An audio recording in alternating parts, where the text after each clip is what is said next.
जी हाँ, जब सब लोग आपको डरा रहे थे और तमाम चैनल्स आपको इस युद्ध की आशंकाओं से एक तरह से उसमें आपको सहमा हुआ महसूस करा रहे थे, तब ईटी ना स्वदेश ने अपनी जिम्मेदारी समझी और अपनी जिम्मेदारी समझते हुए आपको हर वक्त जागरूक किया, जानकार बनाया और बार बार ये हम कहते रहे कि इस युद्ध का भारतीय बाजारों पर एक अस्थायी असर तो नजर आ सकता है, टेम्परेरी इफेक्ट तो नजर आ सकता है, जो कि पूरी दुनिया के बाजारों पर था, इस वजह से था, लेकिन लंबे समय तक इस युद्ध का भारत पर असर या इस पूरी जंग का भारत पर असर नहीं होने वाला।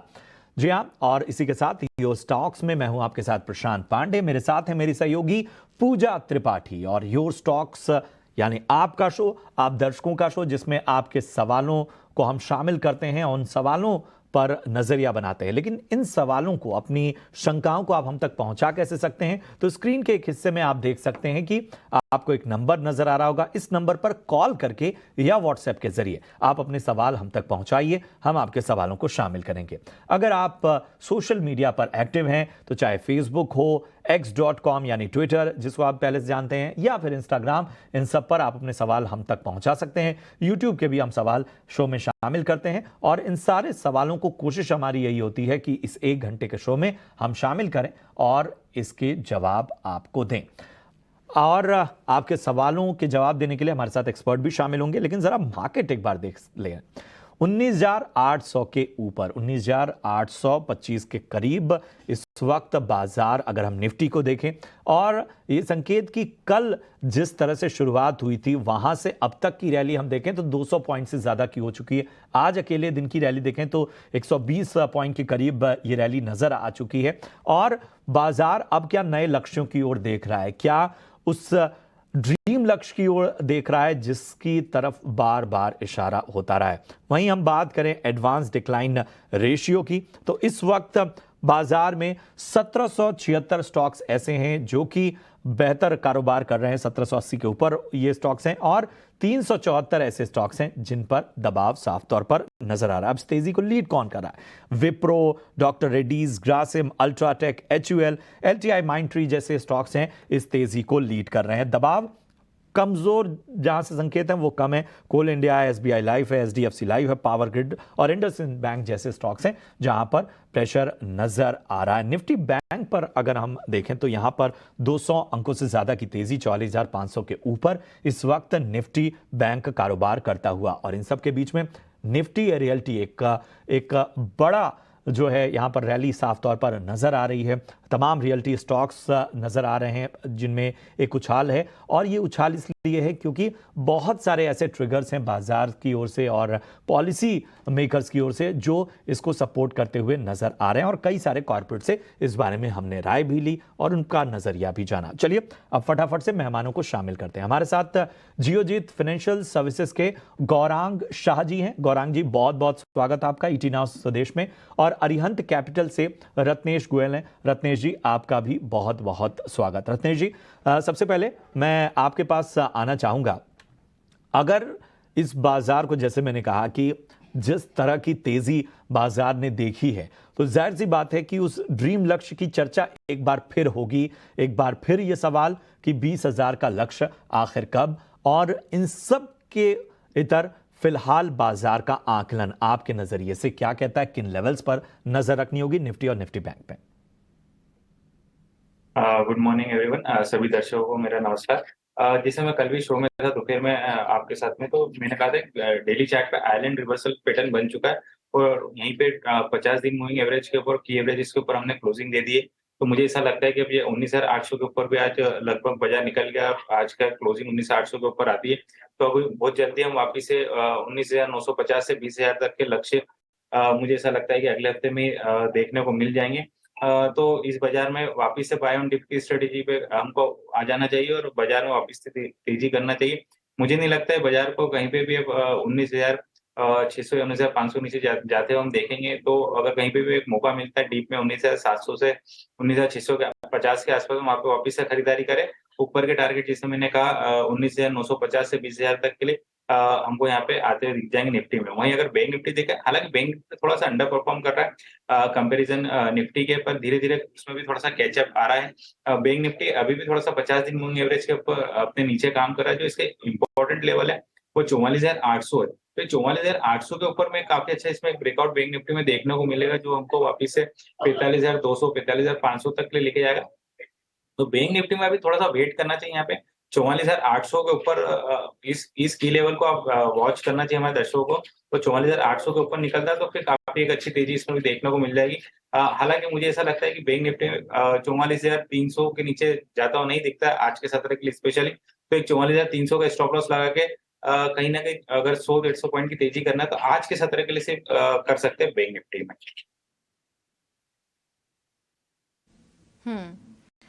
ठीक है, तो ये है व्यू इंडाइसिस पर। अब आगे बढ़ेंगे और दर्शकों के सवाल को शामिल करते हैं। उड़ीसा से सत्यम हमारे साथ जुड़े हैं फोन लाइन पर। सत्यम जी नमस्कार, किस स्टॉक पर सवाल है आपका, पूछिए। लिया 922 में, तब क्या करेंगे सर? कब लिया था आपने और कितना समय दे सकते हैं और स्टॉक को? एक महीना पहले लिया था, रख सकता हूँ मैं, क्या कर सकता हूँ? 1 साल के लिए रख सकते हैं, ठीक है। गौरांग आप सलाह दीजिए। गार्डन रीच शिप बिल्डर्स 1 साल का समय और दे सकते हैं, फिलहाल नुकसान में है क्योंकि थोड़ा ऊपरी लेवल पर इन्होंने, जब हम शिपिंग कंपनियों में तेजी देख रहे थे तब इन्होंने शायद यहाँ पर एंट्री ले ली है, वहां से स्टॉक नीचे आया है। क्या करें, 1 साल के लिए रखना सही होगा गार्डन रीच को या फिर थोड़ा और समय इनको देना होगा इस शेयर में? धन्यवाद पूजा, इस मंच पर आमंत्रित करने के लिए, और आप सभी को शुभ प्रभात हमारे तरफ से। गार्डन रीच के ऊपर टिप्पणी करने से पहले मैं पूरे जो ये रक्षा क्षेत्र है जिसे हम डिफेंस सेक्टर कहते हैं पूजा, इस पर थोड़ी बहुत रोशनी डालना चाहूंगा ताकि आपके दर्शकों को और निवेशकों को थोड़ी बहुत और जानकारी मिले। और हमारा अनुमान ये भी कहता है पूजा जियोजित में कि आने वाले 3 से 5 साल तक या उससे ज्यादा जिस प्रकार से पूरे रक्षा क्षेत्र में से जुड़ी हुई कंपनियों को ऑर्डर्स मिल रहे हैं, हमने कल परसों ही मसगांव डॉक्स के तरफ से कुछ घोषणाएं होती हुई सुनी थी कुछ ऑर्डर्स को लेकर के। मैं ये भी कहना चाहूंगा कि रक्षा क्षेत्र में अगर आप निवेश करते हैं तो आपका निवेश का जो समय सीमा होती है वो ज्यादा लंबी हो सके उतनी कीजिए, क्योंकि एक तो ऑर्डर आते जाएंगे, इनको ऑर्डर बुक बढ़ती जाएगी और निरंतर गति से ये ऑर्डर को एग्जीक्यूट करेंगे तो इनके नतीजों में लंबी अवधि में बहुत अच्छा सुधार होगा और उतना ही बेहतरीन मुनाफा आपको आते हुए दिखेगा। गार्डन रीच के ऊपर स्पेसिफिक टिप्पणी नहीं करूंगा, लेकिन ये कंपनी काफी सक्षम और मजबूत है, बैलेंस शीट भी अच्छी है, ऑर्डर बुक्स जो इनको मिले हैं उस पर निरंतर आमदनी में बेहतर तरीके से परिवर्तन हो रहा है। और जो एक घटना घटी है खाड़ी देश में पैलेस्टाइन और इजराइल के बीच में, उसको लेकर के हमारा अनुमान ये भी कहता है कि अब से लेकर के आने वाले भविष्य तक हर एक देश ये चाहेगा कि अपनी सीमाओं को सुरक्षित करे, चाहे फिर वो थल सेना हो, सीमा सुरक्षा बल हो, वायु सेना हो या फिर नौसेना हो। और जिस प्रकार से सरकार ने इस क्षेत्र में परिवर्तन किया था आज से 3 या 4 साल पहले make in India, made in India और डिफेंस एफडीआई के तहत, उसका परिणाम यह है कि आज के तारीख में यह बेहतर रुझान हम देख रहे हैं। तो मैं ये कहूंगा कि इस क्षेत्र में आप हो सके उतना ज्यादा लंबा समय दीजिए अपने निवेश को, ताकि आपके निवेश के ऊपर आपको अच्छा मुनाफा मिले। स्पेसिफिक टिप्पणी नहीं करूंगा क्योंकि गार्डन रीच के ऊपर कवरेज नहीं है, लेकिन ये एक अच्छी कंपनी है। ठीक है, तो ये नजरिया गार्डन रिच पे आता हुआ, और बढ़ते हैं आगे। अगले कॉलर को हमारे साथ जोड़ते हैं। नीलेश हैं मुंबई से। नीलेश गुड मॉर्निंग, पूछें अपना सवाल। Good morning sir. सर मैंने बैंक ऑफ इंडिया मैंने लिया 111 के अंदर, तो अभी मार्केट में बहुत नीचे आ गया, तो इसके लिए कितना टाइम लगेगा ऊपर जाने के लिए मार्केट के लिए इसके लिए? ठीक है, चलिए इस पे एक नजरिया आपको दिलाते हैं। रत्नेश ज़रा बताएं बैंक ऑफ इंडिया में क्या करना चाहिए। 111 की ख़रीद है, हालांकि इनके भाव से इस वक्त नीचे है, 108 के आसपास कारोबार करता हुआ। क्या करना चाहिए बैंक ऑफ इंडिया में? इनका सवाल है कि कब तक ये आगे इनको मुनाफा दे सकता है। ओवरऑल पीएसयूज बैंक में देखे जो भी छोटे मझोले बैंक है, पीएसयू बैंक है, इनमें काफी एक अच्छा मोमेंटम बनता हुआ दिख रहा है, काफी अच्छे स्ट्रक्चर्स बने हुए हैं। तो मुझे नहीं लगता इनको किसी तरह की यहाँ पे पैनिक करना चाहिए। इनके भाव की खरीदी से बहुत ज्यादा नीचे नहीं आए। तो अगर इनके पास में निवेश के लिए थोड़ा-सा और पैसा है और कहीं पे भी इनको 105 से 102 के आस-पास में मिलता है, तो मैं तो कहूँगा इनको वहाँ पे और एवरेज कर ले और स्टॉप लॉस लगा ले अपना ₹95 का। ऊपर मुझे ऐसा लगता है कि कहीं पे भी जब भी ये कंसोलिडेशन रेंज तोड़ेगा ₹112 की, तो 125 से ₹130 तक के लिए इनके लक्ष्य यहाँ पे आते हुए दिख जाएँगे, वहाँ पे मुनाफ़ा बाँध ले। तो अभी अभी होल्ड रखें और 95 के स्टॉप लॉस लगाएँ, नीचे अगर इनके पास और निवेश का पैसा हो तो उसको एवरेज करें। ठीक है, तो ज़्यादा नीचे नहीं आए, घबराने वाली बात नहीं है क्योंकि क्वांटिटी बहुत ज़्यादा है, इस वजह से नुकसान बड़ा दिख रहा है, लेकिन ये रिकवरी भी आपको बहुत जल्दी दिखाएगा बैंक ऑफ इंडिया। इस पर बने रहें। अगला सवाल हमें भेजा है ट्विटर पर बंगलुरु से तुषार जी ने। जोमेटो है इनके पास, 600 शेयर्स ₹90 पर इन्होंने लिया हुआ था और हाल फिलहाल में काफ़ी अच्छी तेज़ी जोमेटो के शेयर में देखी। ब्रोकरेज हाउस की रिपोर्ट्स पॉजिटिव थी और कल की जो तेज़ी आई थी वो इस वजह से भी थी क्योंकि स्विगी ने मुंबई के कुछ एरियाज़ में उनके जो डिलीवरी एजेंट्स हैं उन्होंने हड़ताल कर दिया था। इसका फ़ायदा जोमेटो को मिला। कल भी चल रहा था ये स्टॉक, कमज़ोर पिछले 2 दिनों से स्टॉक चल रहा है और आज भी करीब 2.5% ऊपर ये कारोबार कर रहा है। अब बात तो नहीं हो पाई इनसे कि कितना समय दे सकते हैं, लेकिन गौरांग जोमेटो कैसा लग रहा है आपको इन लेवल्स पर? अब अपने हाइस के पास आ चुका है, अभी भी बने रहना चाहिए और तेज़ी के लिए स्टॉक में? तो पूजा, पहले तो डिस्क्लोजर दे देते हैं कि आईपीओ मेरे ख्याल से करीबन 75 या 76 के आसपास आया था, अगर मेरी याददाश्त सही है तो। और आईपीओ के स्तर से बाद में कुछ समय में इसने करीबन 140-150 का सर्वोच्च स्तर छुआ था, वहां से फिर लुढ़का ये और जो आईपीओ का स्तर था उसके नीचे आ गया था करीबन 60 या 55 रुपए के आसपास और फिर वहां पर से एक बहुत ही अच्छा सुधार आंकड़ों में देखते हुए इसने फिलहाल का जो स्तर है वो बनाया है 108 के आसपास का। जो प्लेटफॉर्म फी इन्होंने लगाना शुरू कर दी है ऑर्डर्स के ऊपर, ये सिर्फ जोमेटो के फूड डिलीवरी प्लेटफॉर्म पर ही नहीं, लेकिन ब्लिंकिट जो कि एक ग्रोसरीज जो घर के जरूरत कामकाज चीजें की जरूरत पड़ती है वो ऑर्डर करते हैं, वहां पर भी ये प्लेटफॉर्म फी इन्होंने लगाना शुरू कर दिया है। डिलीवरी चार्जेस भी कहीं पर लगते हैं दोनों ही प्लेटफॉर्म पर। और फिलहाल हमारा जो लक्ष्य है, जो अब तक हमने नतीजे हैं वो करीबन 114 के आसपास है। लेकिन ये जो स्विगी में दिक्कत आई है डिलीवरी पार्टनर्स को लेकर के स्ट्राइक पे जाने की, हड़ताल पे जाने की, ये मसला कब सुलझेगा पता नहीं। इसका फायदा जोमेटो को जरूर मिला है और ये जो प्लेटफॉर्म फी इन्होंने लगाना शुरू किया है फूड और ग्रोसरीज ऐप पे, उसके चलते हमारा अनुमान ये कहता है कि नतीजों में अच्छा सुधार होगा। तो फिलहाल तो बने रहे, 114 का लक्ष्य है और ये दूसरी तिमाही के नतीजे कल से शुरू हो जाएंगे और नतीजे अगर बेहतर आए कि तो इस लक्ष्यांक को हम ऊपर की तरफ साथ देंगे, लेकिन फिलहाल 114 का लक्ष्य है। ठीक है, तो फिलहाल 114 के लक्ष्य के लिए यहां पर जोमेटो में बने रहने की आपको सलाह। बढ़ते आगे, संदीप हैं जालना से हमारे साथ इस वक्त जुड़ चुके हैं। संदीप, गुड मॉर्निंग, पूछे अपना सवाल। हाँ, गुड मॉर्निंग सर।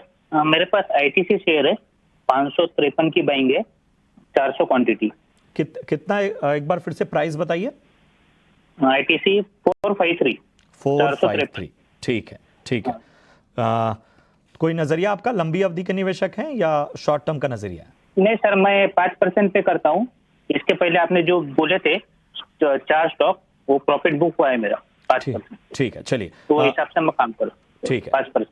ठीक है। रत्नेश जी, आईटीसी पे जरा राय दीजिए। हमने देखा जुलाई में भी ये स्टॉक 500 तक के हाईस ने टच किए थे, लेकिन फिलहाल इनके भाव से थोड़ा ही नीचे है, क्या करना चाहिए? आईटीसी में अभी भी स्ट्रक्चर इतना कुछ खराब नहीं हुआ। मेरे हिसाब से अभी भी इनको बने रहना चाहिए।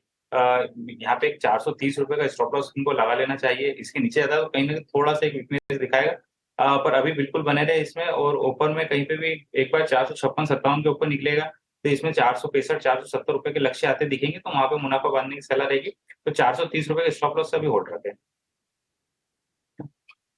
रहने की आपको सलाह, घबराने की जरूरत नहीं है, यहाँ पेशेंस रखिए, आपको बेहतर संकेत मिलेंगे।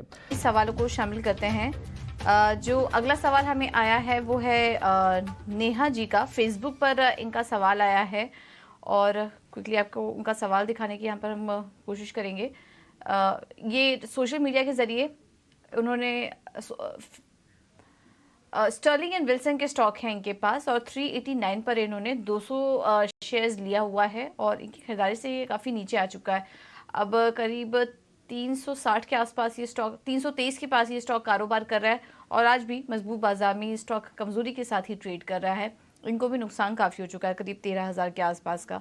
रत्नीश जी, स्टर्लिंग एंड विल्सन क्या यहाँ से और गिरावट आप देख रहे हैं, क्योंकि इनकी खरीदारी से तो काफ़ी टूट चुका है ये स्टॉक, कुछ स्टॉप लॉस सुझाएंगे इन्हें?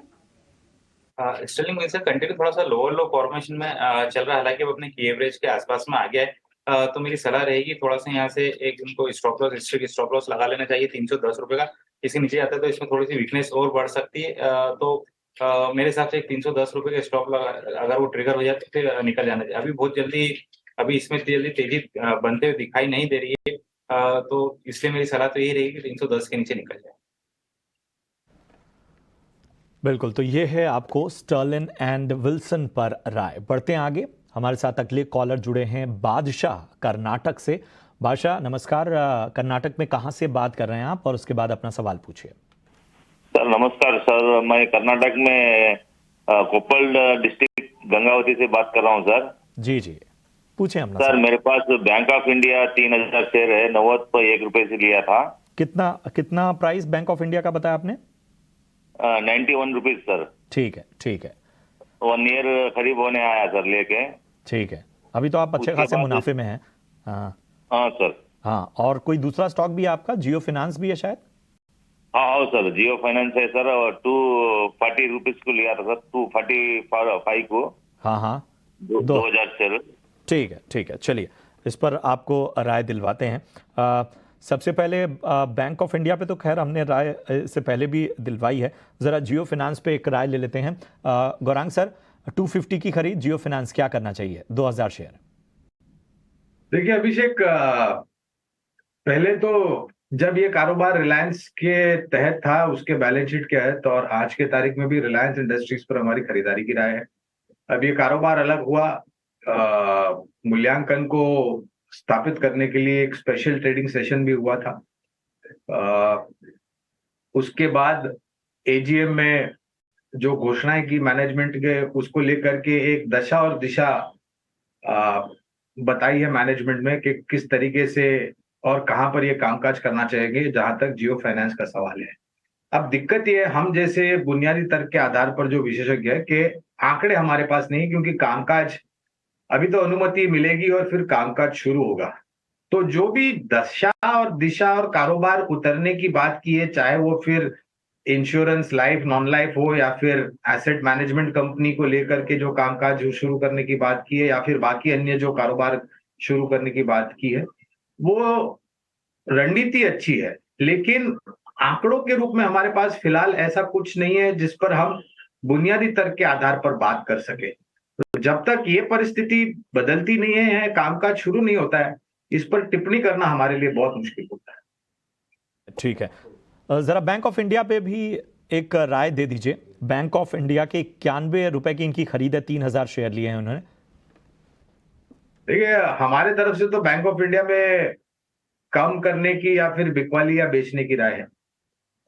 ये मुनाफे है मेरे ख्याल से जो स्तर इन्होंने अपना निवेश का बताया था उससे, और इसकी तुलना में अगर परिवर्तन के रूप में दूसरी कोई सरकारी बैंक अगर हमें पसंद आती है, तो दो नाम मेरे जहन में आते हैं। एक तो है इस देश की सबसे बड़ी bank state bank of India, या फिर दूसरी एक उतनी ही बड़ी बैंक लेकिन दाम में थोड़ा कम, पीएनबी, यहाँ पर निवेश कर सकते हैं।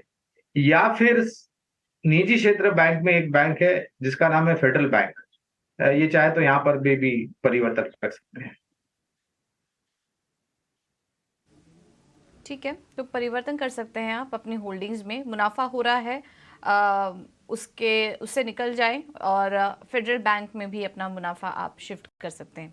चलिए अब आगे बढ़ते हैं और वक्त है ऑप्शन की रणनीति जानने का हमारे सेगमेंट में, ऑप्शन के चैंपियंस।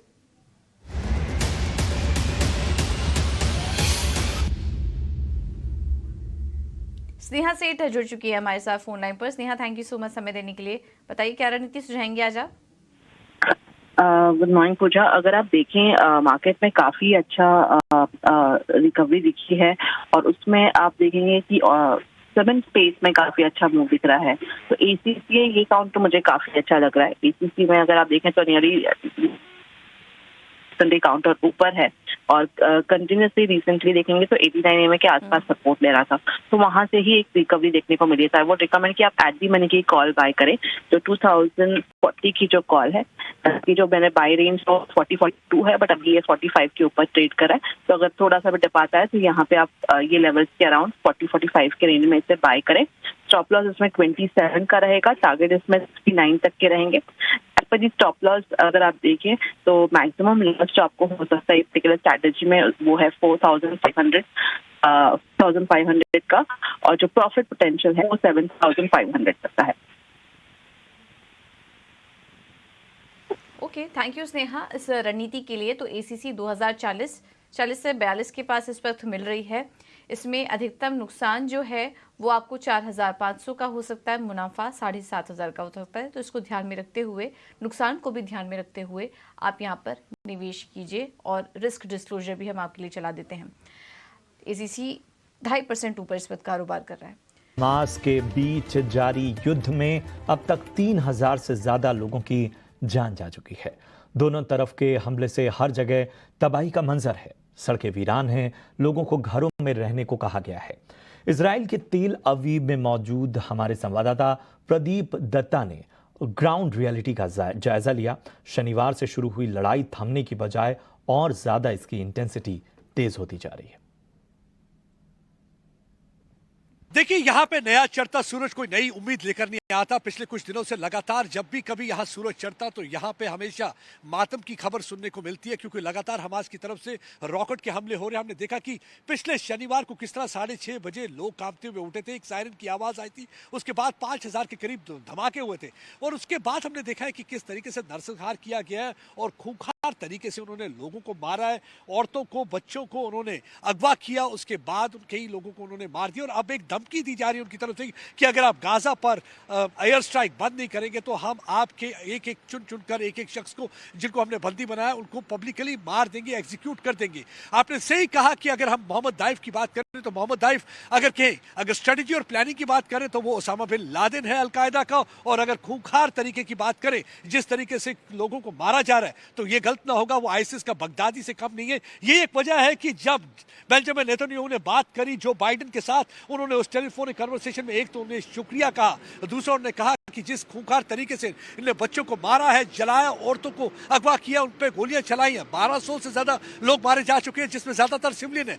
तो ये आईसिस से भी ज्यादा खूंखार है, इसलिए उनके साथ उसी तरीके से डील करना चाहिए। यही एक वजह है कि 200 से ज्यादा एयर स्ट्राइक हो चुकी है गाजा हवाई पट्टी पर। और अल फुरकान वो इलाका है जहां पे हमास पूरी तरह से प्लानिंग बनाता है कि किस तरीके से इजराइल पर हमले करने हैं। और बात यह है कि पिछले कई वर्षों से लगातार ये जो असला आ रहा था, एक तो फैक्ट्री उनकी अपनी चल रही थी जिसमें वो असला बना रहे थे, रॉकेट बना रहे थे, उसके अलावा भी कुछ ऐसे मुल्क हैं जो उनको पूरी तरह से सपोर्ट कर रहे हैं। तो ये है ग्राउंड रिपोर्ट हमारे सहयोगी आप तक लेकर आ रहे हैं, और किस तरह के हालात हैं वहां पर और क्या ताज़ा अपडेट है वो भी उन्होंने आपको बताया। चलिए बढ़ते हैं आगे। प्रकाश जाधव ने महाराष्ट्र से फेसबुक के जरिए हम तक सवाल पहुंचाया है, और इनका सवाल IEX पे है। इन्होंने 430 शेयर लिए हुए हैं, 190 रुपए के भाव पे ये खरीदारी की है। फिलहाल इनके भाव से काफ़ी नीचे, इसलिए नुकसान यहाँ पर होता हुआ। रत्नेश जी, IEX क्या करना चाहिए? रत्नेश जी इस वक्त हमारे साथ नहीं है। चलिए गौरांग सर, IEX पे कोई नज़रिया आपका 190 की खरीदारी? तो प्रशांत, कवरेज नहीं है इसलिए विशेष रूप में टिप्पणी नहीं कर पाऊंगा, लेकिन एक सावधानी या चेतावनी, ये स्टॉक पर काफी लोग, खास करके जो छोटे निवेशक हैं, उनके तरफ से प्रश्न पूछा जाता है पिछले कुछ महीनों में, और काफी लोग यहाँ पर अटके हुए हैं। विशेष रूप में टिप्पणी नहीं करूंगा क्योंकि कवरेज नहीं है। ठीक है, तो IEX पर ये सलाह। ट्विटर पर झारखंड से सवाल आया है गौरी शंकर का। इंडिया सीमेंट का स्टॉक है इनके पास 300 शेयर्स 235 पर इन्होंने लिया हुआ है, और आज सीमेंट शेयरों में हम अच्छी तेजी भी देख रहे हैं। इस बीच इंडिया सीमेंट के स्टॉक में अगर नजर डालें तो 235 पर इन्होंने लिया था। इनके खरीद के पास ही स्टॉक कारोबार भी कर रहा है। हाल फिलहाल की ही खरीद लग रही है इंडिया सीमेंट्स में। गौरांग, आपसे ही जानना चाहेंगे, इंडिया सीमेंट कैसी लग रही है आपको ये कंपनी? तो पूरे सीमेंट क्षेत्र को लेकर के पूजा हम काफी सकारात्मक सा नजरिया बना करके चल रहे हैं और इंडिया सीमेंट पर भी हमारी कवरेज है और हमारा अनुमान ये भी कहता है कि अब बारिश का मौसम पीछे हट गया है और निर्माण कार्य को लेकर के गति धीरे धीरे पकड़ के ऊपर की तरफ पकड़ेगी। लेकिन दूसरी तरफ 5 राज्यों में चुनाव है, अगले वर्ष एक बड़ा चुनाव, तो जो सरकार के तरफ से यानी कि केंद्र सरकार राज्य सरकार के तरफ से जो खर्च हो रहा था निर्माण कार्य को लेकर के, वो कोड ऑफ कॉन्डक्ट लागू हो जाएगा तो वो थोड़ा धीमी गति होगा, लेकिन उतना ही बेहतरीन खपत को लेकर के जो अनुमान हमारा है वो है रियल एस्टेट सेक्टर में सुधार हुआ है। प्राइवेट कंपनियां, निजी क्षेत्र की कंपनियां अपनी विस्तार योजनाएं आगे बढ़ा रही है, तो यहाँ पर से खपत होगा। तो इंडिया सीमेंट से के साथ साथ Dalmia Bharat, Ambuja, ACC, UltraTech, Grasim, Shree Cement, ये बिरला कॉर्प जैसी कंपनियां हैं, जेके लक्ष्मी जैसी कंपनियां हैं, रैमको सीमेंट जैसी कंपनियां हैं, ये सभी पर हमारी कवरेज है। तो यहाँ पर आपको बेहतर नजरिया मिलता हुआ। बढ़ते आगे, राखी हैं गुजरात से हमारे साथ इस वक्त जुड़ी हुई। राखी, गुड मॉर्निंग, पूछे अपना सवाल। Good morning sir. सर मैंने HFCL के लिए हुए 1,500 शेयर 72 रुपए के हिसाब से, तो इसमें आगे क्या बने रहे कि ये ना कब लिया आपने? हाल फिलहाल की खरीद है? चलिए, 72 रुपए की खरीद HFCL, 1500 शेयर इन्होंने खरीदे हैं। गौरांग जी बताएं, HFCL में क्या करना चाहिए, बने रहें? इस कंपनी का अगर कुछ सालों पहले का इतिहास देखेंगे तो मेरे ख्याल से आपको खुद समझ आएगा कि ये कंपनी का क्या इतिहास है और मौजूदा क्या परिस्थिति है। प्रशांत, कवरेज नहीं है इसलिए विशेष रूप में मैं टिप्पणी नहीं कर पाऊंगा।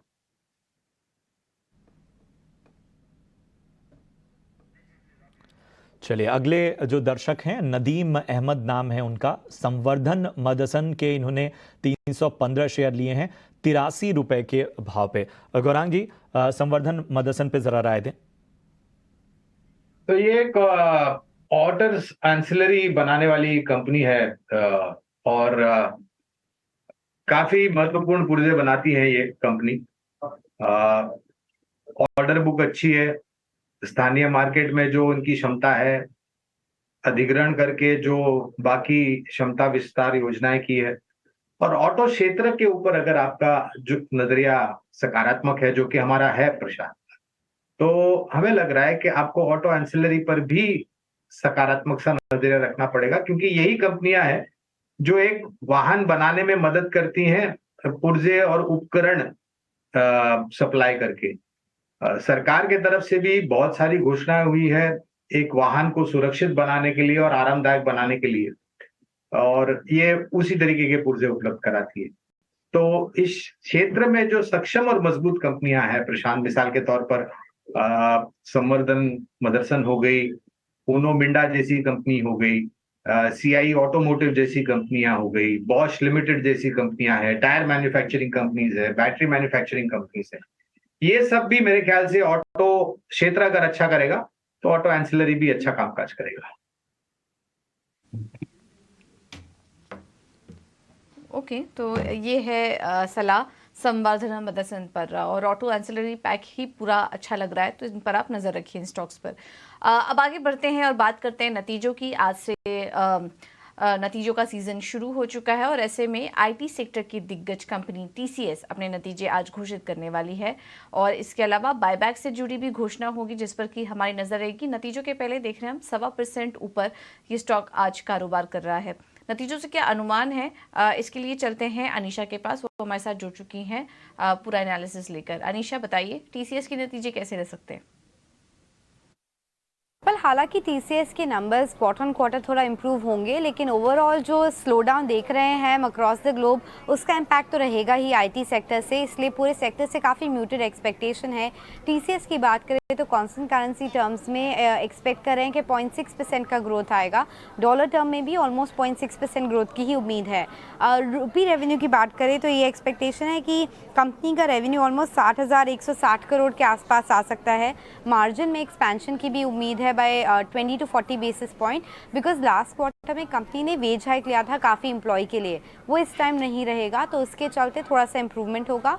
यूटिलाइजेशन भी बेटर हुआ है, एफिशिएंसी भी कंपनी काफ़ी एफर्ट्स कर रही है बढ़ाने के, तो उन सब का इम्पैक्ट मार्जिन पे आएगा। प्रॉफिटेबिलिटी ज़्यादातर फ्लैट रहेगी quarter on quarter, close to 11,100 crore. अगर इंटरनल्स की बात करें तो डील बुकिंग्स काफ़ी स्ट्रॉन्ग रहेगा इस क्वार्टर भी, ऑलमोस्ट $10 बिलियन की TCV की एक्सपेक्टेशन है, बिकॉज आपको याद रहेगा उन्होंने Jaguar Land Rover as well as BSNL का डील साइन किया था, तो उसके चलते नंबर थोड़े हायर रहेंगे। और इसके अलावा बायबैक एक काफ़ी बड़ी चीज़ है जिसके लिए स्ट्रीट ने उम्मीद लगा रखी है। 18,000 से 20,000 करोड़ का बायबैक की एक्सपेक्टेशन है। यूजुअली कंपनी 15 से 20% की प्रीमियम पे लाती है बायबैक, इस बार क्या नंबर रहेगा वो इम्पॉर्टेंट होगा। और उसके चलते हम रिटेल एक्सेप्टेंस भी देखेंगे क्या रहेगा। Other than that headcount trend भी एक चीज़ देखनी पड़ेगी। लास्ट कपल ऑफ क्वार्टर में हमने देखा है टोटल एम्प्लॉयज़ में रिडक्शन आया था टोटल काउंट में, अभी क्या ट्रेंड है आगे चल के वो भी इम्पॉर्टेंट है। जो नए CEO है उनके अंडर क्या लीडरशिप में और चेंजेस आए हैं, और मोस्ट इम्पॉर्टेंट डिमांड कमेंट्री क्या है, क्या काफ़ी इम्प्रूवमेंट दिख रहा है Q1 से या थोड़ा ही इम्प्रूवमेंट है, आगे चल के रिकवरी कब होगी, ये सब चीज़ें हम देखना चाहेंगे मैनेजमेंट से इंटरव्यू में। ओके, थैंक यू अनिशा ये सारी जानकारी देने के लिए। तो 20,000 करोड़ का साइज हो सकता है बायबैक का, और 4,300 से 4,500 रुपये प्रति शेयर का भाव संभव है, तो इस पर तो हमारी नज़र बनी ही रहेगी। नतीजे ठीक ठाक ही रहेंगे, कुछ बहुत ज़्यादा नेगेटिव यहाँ पर दिखाई नहीं दे रहा है इस बार के नतीजों में। डील साइज, डील मोमेंटम भी स्ट्रांग नज़र आ रहे हैं। रत्नेश हमारे साथ जुड़ चुके हैं। रत्नेश, TCS के नंबर्स आने वाले हैं, उसके पहले क्या अगर किसी को ट्रेड लेना हो तो क्या कोई ट्रेड देख रहे हैं आप, या फिर अभी छोड़ दें और पहले नतीजों का वेट करेंगे? ओवरऑल TCS का स्ट्रक्चर देखे डेली चार्ट पे देखिए इसने एक अपना ट्रायंगल पैटर्न का ब्रेकआउट दिया है। हालांकि सिर्फ किसी को नतीजे के हिसाब से लेना है तो स्ट्रक्चर तो पॉजिटिव है। कल कितना गैप अप या गैप डाउन हो सकता है ये कहना थोड़ा सा मुश्किल रहता है। पर फिर भी मेरे हिसाब से 3600 रुपये का काफी अच्छा एक सपोर्ट और महत्वपूर्ण सपोर्ट रहेगा। इसके नीचे मुझे नहीं जाते हुए दिखता है, तो इस एक स्टॉप लॉस से जरूर यहाँ पे एक ट्रेड बन सकता है। ऊपर में जो रेंज बनती है 3660 3670 ये रेंज बनती है, तो कल के लिए जो एक ट्रेड बनता है मुझे ऐसा लगता है कि इस रेंज में कहीं ना कहीं रह सकता है, पर लॉन्ग साइड का जरूर इसमें ट्रेड ले सकते हैं 3600 रुपये के स्टॉप लॉस से। ठीक है, तो यहाँ पर आपको बेहतर राय मिलती हुई। चलिए बढ़ते आगे। ट्विटर से आनंद ने गुजरात से हम तक सवाल पहुंचाया है, और इनका सवाल आदित्य बिरला कैपिटल पे है। 200 शेयर इन्होंने लिए हैं, 167 रुपए के भाव पे इन्होंने खरीदारी की है। चलिए AB कैपिटल पे क्या होगी राय रत्नेश जी? 167 की खरीदारी इनकी। AB कैपिटल का चार्ट देखिए, थोड़ा सा इसमें एक कंसोलिडेशन चल रहा है। इनकी खरीदी भाव से अभी भी ऊपर ही, तो मेरे हिसाब से थोड़ा सा इनको मुनाफा बांध लेना चाहिए पार्शली, और स्टॉप लॉस लगाना चाहिए 170 रुपए का, क्योंकि अभी थोड़ा कंसोलिडेशन में जा चुका है ये स्टॉक, एक तेजी हो चुकी है, इसके अंदर कंसोलिडेशन चल रहा है, तो एक पार्शली मुनाफा बांध के 170 रुपए का स्टॉप लॉस लगाया। ऊपर में कहीं ना कहीं 185 है, तो वहां पे पूरा मुनाफा बांध दे।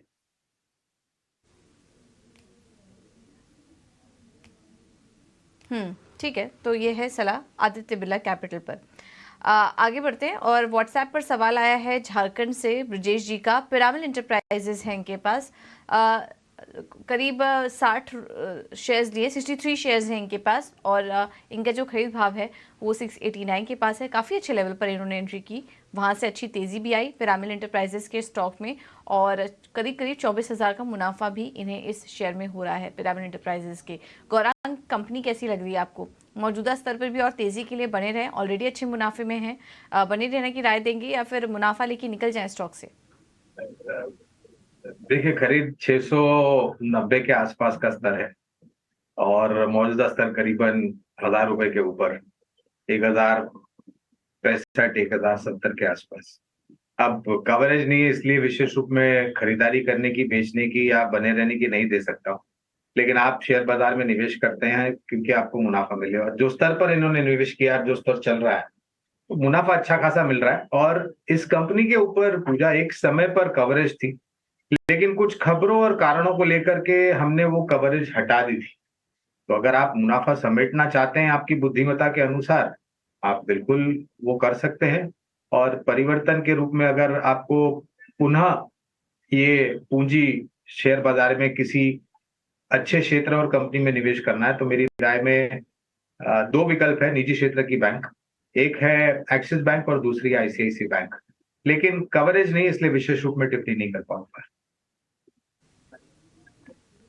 ठीक है, एक्सिस बैंक, आईसीआईसीआई बैंक, ये ज़्यादा बेहतर लग रहा है खरीदारी करने के लिए।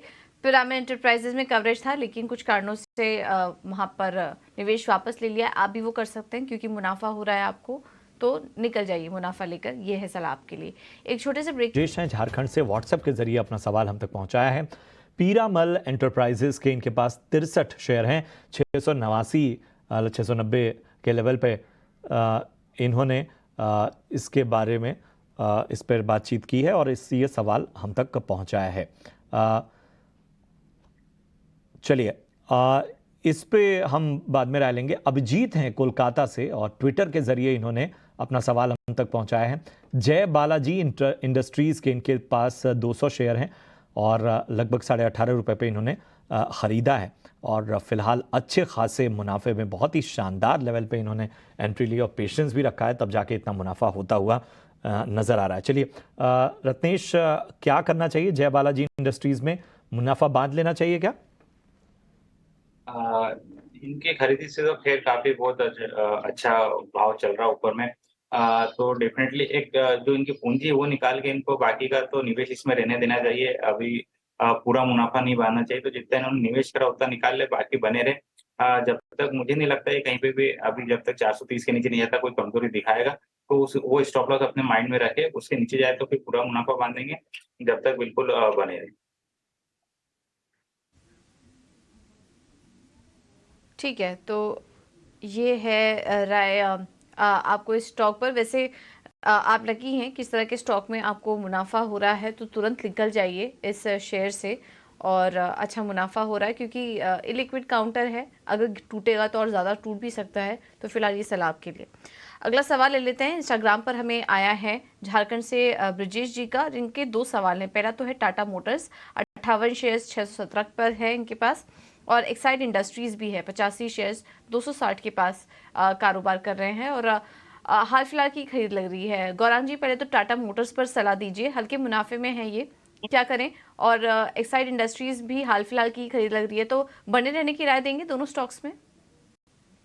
तो पूरा जरूर बने रहना चाहिए। और अभी जब संवर्धन मदरसुमी के ऊपर हम बात कर रहे थे, तो ऑटो क्षेत्र को लेकर के हमने काफी सकारात्मक सा नजरिया आपके सामने रखा है। और हमें ये भी लग रहा है कि सरकार तरफ से जो भी ऑटो क्षेत्र के लिए नीतियों में बदलाव हो रहा है, भारत देश को एक बहुत बड़ा व्हीकल ऑटोमोबाइल मैन्युफैक्चरिंग हब बनाना चाहती है।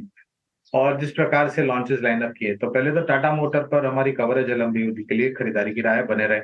एक्साइड इंडस्ट्रीज, जैसे मैं जिक्र कर रहा था, auto ancillary battery manufacturing companies और टायर मैन्युफैक्चरिंग कंपनीज, ये सभी एक सकारात्मक से पहलू है और कॉम्प्लीमेंट करते हैं ऑटो सेक्टर को। और बैटरी तो एक ऐसी चीज है पूजा, जो न तो सिर्फ आपको डीजल और पेट्रोल या सीएनजी पर चलने वाले वाहनों में जरूरत पड़ता है, लेकिन इलेक्ट्रिक व्हीकल में तो ये मेरे ख्याल से हृदय होता है किसी भी वाहन का। और यहाँ पर भी कवरेज है, लंबी अवधि के लिए बने रहे। तो बने रहने की यहाँ पर सलाह आपको मिलती हुई। अगले जो दर्शक हैं मनीष हैं, मनीष शर्मा, व्हाट्सएप के जरिए उन्होंने सवाल हम तक पहुँचाया है। मझगांव डॉक के 30 शेयर इनके पास हैं और 1700 के लेवल पे इन्होंने ये ख़रीदारी की है। और मझगांव डॉक को देखें तो कल ही इसमें खबर आई थी यूरोप से एक बड़े ऑर्डर की, और यहाँ पर उछाल भी हमें देखने को मिला था।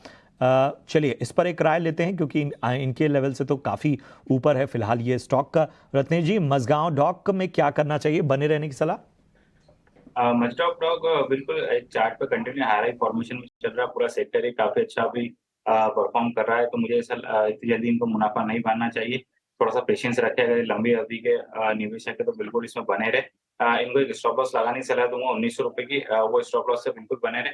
ऊपर में अभी भी इसमें टारगेट कहीं ना कहीं 2500 से लेकर 2800 तक के लिए देखने को मिल सकते हैं, तो एक 1900 के स्टॉप लॉस से बिल्कुल इसमें बने रह सकते हैं। ठीक है, तो ये है जरा स्टॉक पर। व्हाट्सएप पर उत्तर प्रदेश से सवाल भेजा है हमें श्रवण कुमार जी ने। IRFC है इनके पास, 650 शेयर 57 पर इन्होंने लिया हुआ था, काफ़ी अच्छे लेवल पर एंट्री की है और स्टॉक अब 70 रुपये के ऊपर कारोबार कर रहा है। रत्नेश जी क्या सलाह देंगे? काफ़ी चल चुका है ऑलरेडी IRFC, अभी भी और तेजी के लिए रुकना चाहिए इस शेयर में? IRFC में भी इनको काफी अच्छा एक मुनाफा मिल रहा है, कि मेरे हिसाब से पार्शियली मुनाफा बांध लेना चाहिए इनको। हालांकि ओवरऑल अभी भी स्ट्रक्चर कहीं भी कमजोरी का नहीं है इसके अंदर। जो पार्शियली मुनाफा बांधे उसके बाद में जो बचेगा उसमें 67 रुपीज का स्टॉप लॉस लगा के बने रहे। कहीं ना कहीं इसमें 82 से 85 रुपए तक के लेवल देखेंगे, तो जो बचा हो वो वहां पे मुनाफा बांधे। चलिए, तो ये एक बेहतर राय आपको मिलती हुई। कमल है पंजाब से, ट्विटर के जरिए अपना सवाल हम तक पहुंचाया है। एंजल वन के 32 शेयर इनके पास हैं और 400 के लेवल पर इन्होंने इस स्टॉक में खरीदारी की है। 32 शेयर 400 के स्तर पे ये खरीदारी, फिलहाल अच्छा खासा मुनाफा, क्योंकि बहुत ही शानदार स्तर पे इन्होंने एंट्री ली है। गौरांग सर, क्या करना चाहिए एंजल वन में? क्षमा चाहूंगा, इस पर हम टिप्पणी नहीं कर पाएंगे। रत्नेश जी बताएं, एंजल वन में आपका क्या नजरिया बन रहा है? एंजल वन में भी काफी अच्छे हमको चार्ट पैटर्न फॉर्मेशन यहाँ पे बनते हुए दिखा है। ये भी हायर हाई पे चल रहा है, तो मेरे हिसाब से इसमें भी अभी इनको बने रहना चाहिए। ऊपर में कहीं ना कहीं इसमें 2200-2300 रुपए तक टारगेटिंग देखने को मिल सकते हैं, और जो नीचे का स्टॉप लॉस में इनको लगाने की सलाह दूंगा वो यहाँ पे 1960 रुपए का। 1960 का स्टॉप लॉस के साथ बने रहने की राय आपको एंजल वन में। काफ़ी शानदार मुनाफा इनको स्टॉक में हो रहा है। व्हाट्सएप पर अगला सवाल हमें भेजा है आगरा से दिशा जैन ने। RVNL 2000 शेयर्स 159 पर इन्होंने लिया हुआ है, थोड़ी ऊपरी लेवल पर RVNL में इन्होंने एंट्री ले ली है। गौरांग, क्या व्यू बन रहा है आपका RVNL पर? ये क्षेत्र के ऊपर मैं टिप्पणी करना चाहूंगा, रेलवे क्षेत्र के ऊपर पूजा। और ये पूरा जो भी परिवर्तन हम भारतीय रेल को सुधारने की जो नीतियों में हमने देखा है सरकार की तरफ से, वो न तो सिर्फ सरकारी कंपनियों को यहाँ पर ऑर्डर बुक मजबूत करेगा, लेकिन निजी क्षेत्र की भी कंपनियां जो हैं, जो रेलवे कोचेस वगैरह बनाती हैं, उनको भी बहुत बड़ा सहायता मिलेगी। और जो खास करके जो रेलवे सेफ्टी सिग्नलिंग सिस्टम्स बनाती है, तो और जो परिवर्तन हो रहा है वो सिर्फ इस साल के नहीं, काफी लंबे समय के लिए हो रहा है। तो अच्छी और सक्षम मजबूत कंपनियों में अगर आपका निवेश है तो आप उसमें बने रह सकते हैं। विशेष टिप्पणी नहीं करूंगा क्योंकि कवरेज नहीं है। ठीक है, चलिए अगले कॉलर की ओर बढ़ते हैं। अगले दर्शक जो हैं उन्होंने व्हाट्सएप के जरिए अपना सवाल हम तक पहुंचाया है, दीनदयाल दिल्ली से, और इनका सवाल जी एंटरटेनमेंट पे है। 400 शेयर इन्होंने लिए हुए हैं, 268 रुपए की इनकी खरीद है। चलिए इस पर एक राय लेते हैं। रत्नेश जी, जी एंटरटेनमेंट क्या करना चाहिए? हालांकि हाल फिलहाल हमने देखा मीडिया स्टॉक्स में तेजी भी नजर आई थी कल। नहीं, जी एंटरटेनमेंट अभी तक कंटिन्यू अंडर परफॉर्मेंस में बना रहा है। इसमें लोअर लो फॉर्मेशन हमको देखने को मिल रहा है। हालांकि इसमें थोड़ा सा की एवरेज से ऊपर जरूर आया है। रिसेंट में हमको थोड़ा सा अगस्त माह में इसमें वॉल्यूम देखने को मिला था। तो बहुत ज्यादा तेजी तो नहीं दिखती इनको। मैं सलाह दूंगा कि 252 रुपए का स्टॉप लॉस लगा ले। ऊपर में कहीं पे भी 275 तक आएगा तो वहां पे मुनाफा बांध लेना। ठीक है, तो ये आपको राय जी एंटरटेनमेंट पर। बहरहाल गौरांग जी और रत्नेश, आप दोनों का बहुत बहुत शुक्रिया शो में जुड़ने के लिए और हमारे दर्शकों को उनके शंकाओं का समाधान करने के लिए। फिलहाल मुझे और मेरी सहयोगी पूजा त्रिपाठी को दीजिए इजाज़त। आगे मुनाफिक